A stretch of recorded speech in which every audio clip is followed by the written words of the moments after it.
Assalamualaikum warahmatullahi wabarakatuh. Selamat datang di Evio Share.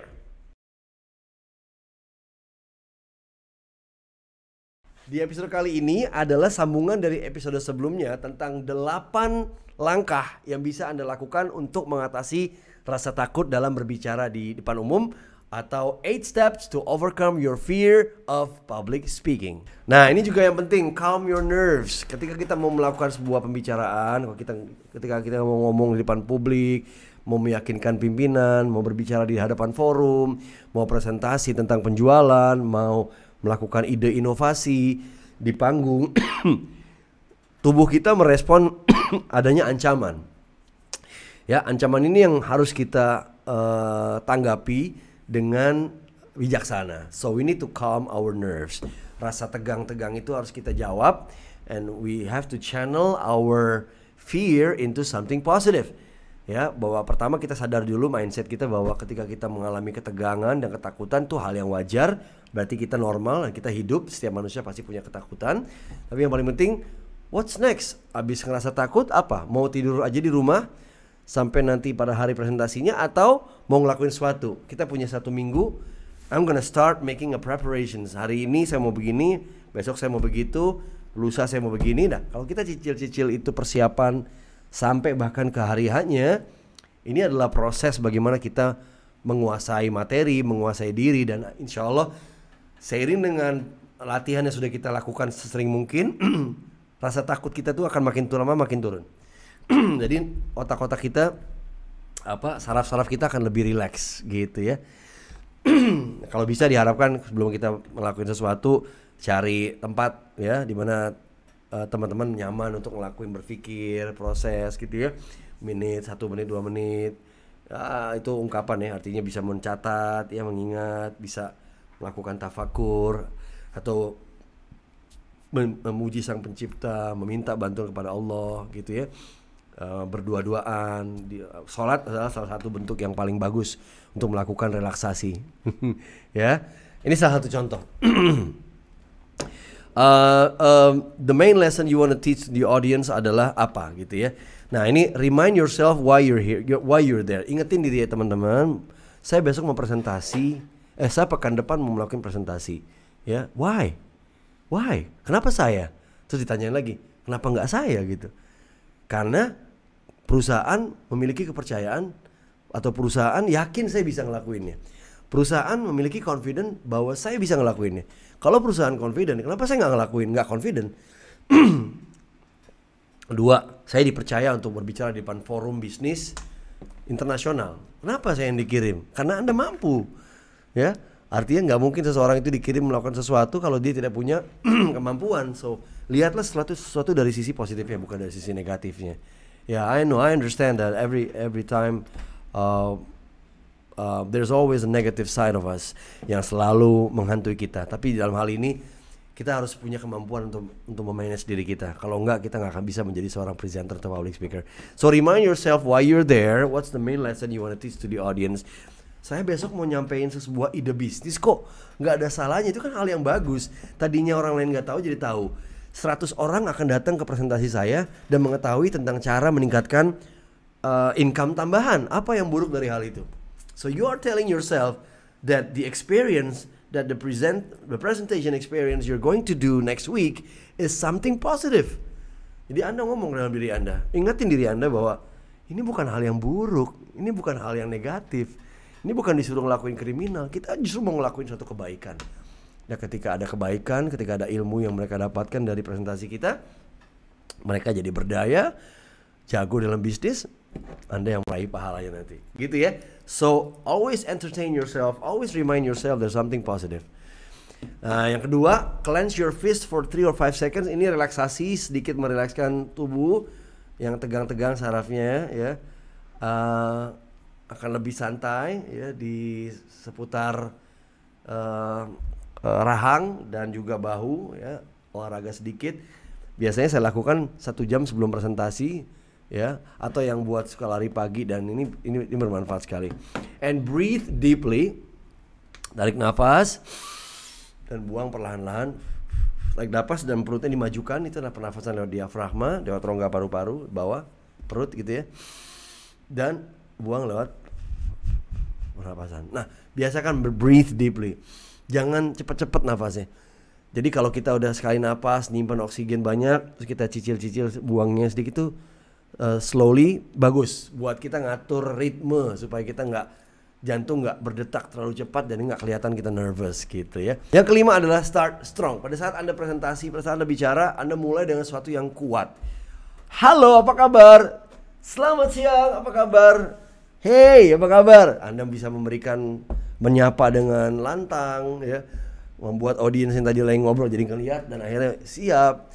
Whatever you are starting, make it strong. Gitu yang penting.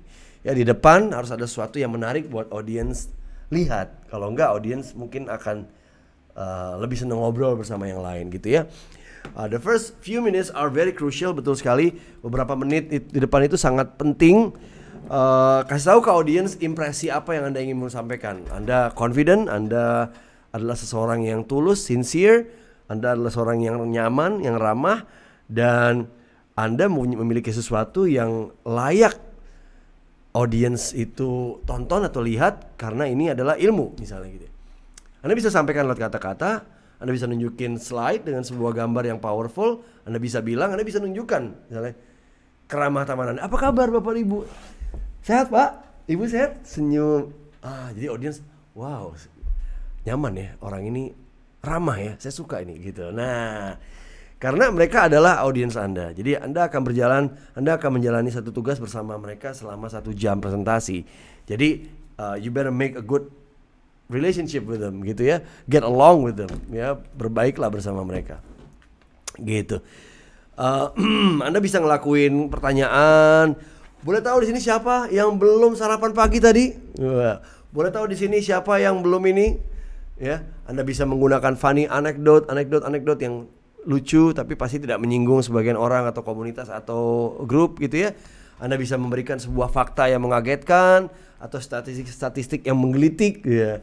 Fakta yang mengagetkan atau statistik yang menggelitik boleh ya. Whatever it is, start strong. Ya, seperti Steve Jobs yang memulai di pidato dia tahun 2005 di commencement address di Stanford University. Ya, dia bilang, truth to be told, pada saat itu lagi wisudaan. Ya, dia bilang, truth to be told, I never graduated from college and this is the closest I've ever gotten to a college graduation. Dia bilang katanya, saya nggak pernah lulus dari kampus, tapi saya diundang untuk berbicara di Stanford ini adalah yang paling dekat dengan kelulusan. Orang langsung ketawa. Semua orang tahu bahwa dia nggak pernah lulus di kampus gitu ya. Tapi ya siapa tahu, nggak ada yang tahu ya, Allah menentukan hal yang lain. Ya. Beliau diberikan kesuksesan gitu ya, sekalipun dia nggak lulus kuliah. Wah, abis itu langsung nggak mau terusin kuliah, jangan dong ya. Nah, yang keenam dari Stanley tipsnya adalah use your eyes. Ini penting sekali to connect with the audience and you need to look them in the eye, ngelihat ke mata mereka. Karena eye contact adalah perhatian yang paling besar yang bisa kita berikan kepada audience.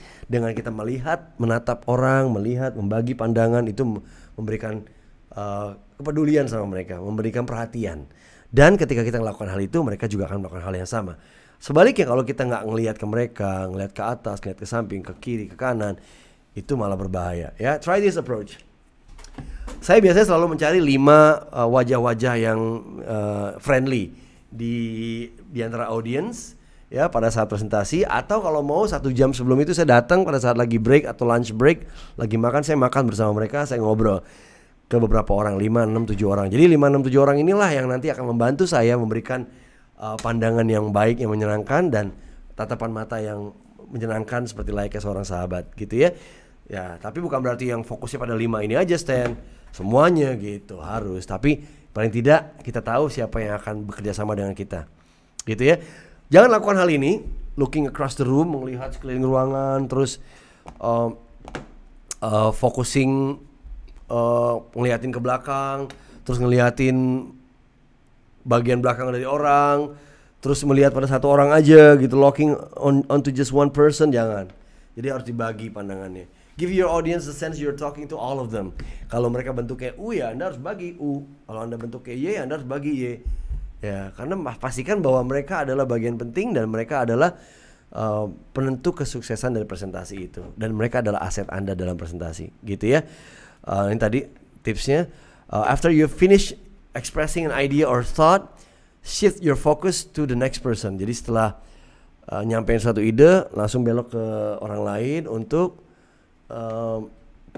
fokusnya dikasih perhatiannya ke orang lain. Gitulah kurang lebih. Seperti layaknya guru ketika dia mengajar, membagi.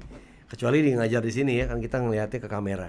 Karena hanya ada satu kamera. Kalau ada 3 kamera, saya akan membagi ke 3 kamera pasti.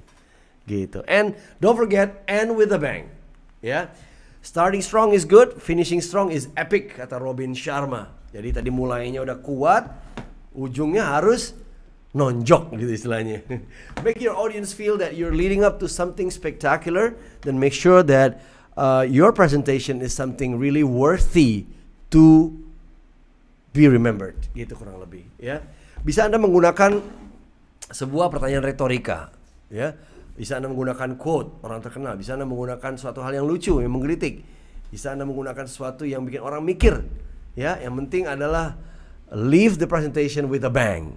Contoh misalnya gini, Bapak dan Ibu, kalau Anda tidak melakukan sesuatu setelah presentasi ini, Anda akan menyesal tidak menjadi salah satu di antara orang terkaya di Indonesia. Wah, gitu ya. Contoh ya, contoh itu sebuah contoh. Bapak dan Ibu, kesuksesan yang terjadi 5 tahun berawal dari hari ini.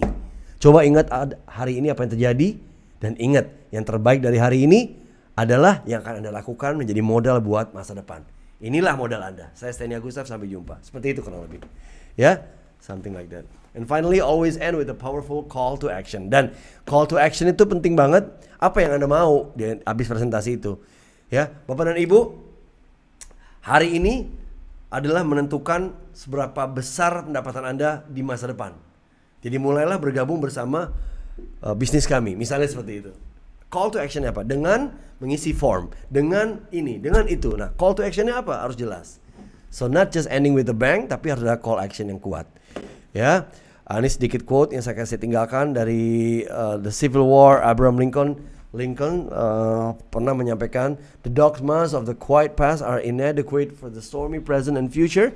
As our circumstances are anew, we must think anew and act anew. Nah, ini si penulis Get Smarter mengutip perkataan Abraham Lincoln dan sebagainya. Ya, how did you do? Jangan lupa, ini artinya kita harus mereview performance kita. Setelah kita presentasi kan ada video tuh yang diambil. Nah, coba dilihat videonya, coba dianalisa apa kesalahan-kesalahan kita. Terus kalau misalnya kita bisa ngulang apa yang kita perbaikin, ya, in order to be a better. Jangan hanya puas di situ aja. Tiger Woods setelah menang championship, ini kita ngomongin dunia ya, golfer dunia. Sementara mungkin golfer yang lain akan menghabiskan waktu berpesta, minum champagne, wine bersama teman-temannya. Tiger Woods mengunci diri di dalam kamar ruang studionya dia dan menonton pertandingan yang tadi dia. Padahal itu setelah menang loh, dia mau lihat, aduh harusnya kayak gini, itu menang loh jadi juara. Gimana kalau dia nggak menang? Nah, jadi reviewing our performance is something really essential. Penting banget. Jangan cepat merasa puas dalam diri kita. Dan satu kali presentasi berhasil tidak menjamin kedepannya seperti apa. Karena setiap panggung itu beda-beda gitu ya. Then do the unthinkable. Lakukan hal-hal yang mungkin gak akan pernah terfikir sama Anda. Karena hidup ini menarik sekali. Penuh dengan pengalaman-pengalaman yang mana kalau Anda lakukan akan membuat Anda lebih merasa hidup gitu ya. Speak in public again. Because the only way you will truly overcome your fear is by facing it over and over. Karena hanya ada satu cara untuk mengatasi rasa takut, yaitu menghadapinya satu sama lain dan lebih sering. Dan ketakutan terhadap public speaking bisa Anda hadapi dengan melawan diri Anda dan memastikan bahwa tidak ada rasa takut selain sesuatu yang datang dari diri Anda. So berhasil atau takut cuma ada dalam pikiran Anda. Ya, Anda yang menentukan. Ya. Kurang lebih seperti itu. Terima kasih banyak. Get Smarter, ini saya ambil dari presentasinya Get Smarter. Thank you for sharing such a great knowledge. Kalau teman-teman punya pertanyaan, teman-teman boleh tulis pertanyaannya di bawah di kolom komen. Insya Allah saya akan jawab. Kalau ada perlu bantuan silakan juga. Insya Allah saya akan bantu semampu saya. Dan jangan lupa kalau Anda ngerasa bermanfaat dan nggak mau ketinggalan, subscribe channelnya AV Productions ya, di Instagram maupun di YouTube. Dan juga saya Stanley Agustaf. dan nanti nyalakan loncengnya, begitu ada konten baru jadi akan dikasih tahu gitu ya. Jangan lupa di-share juga ke teman-teman, siapa tahu dengan Anda share Anda mendapatkan pahala karena teman-teman lagi mempersiapkan presentasi. Oke, until meet again, terima kasih banyak. Dan saya hanya seorang tukang tangga. Tugas saya menjual tangga. Seberapa tinggi Anda mau naik, semua tergantung dari diri Anda. Terima kasih, saya Sten Agustaf. Wassalamualaikum warahmatullahi wabarakatuh.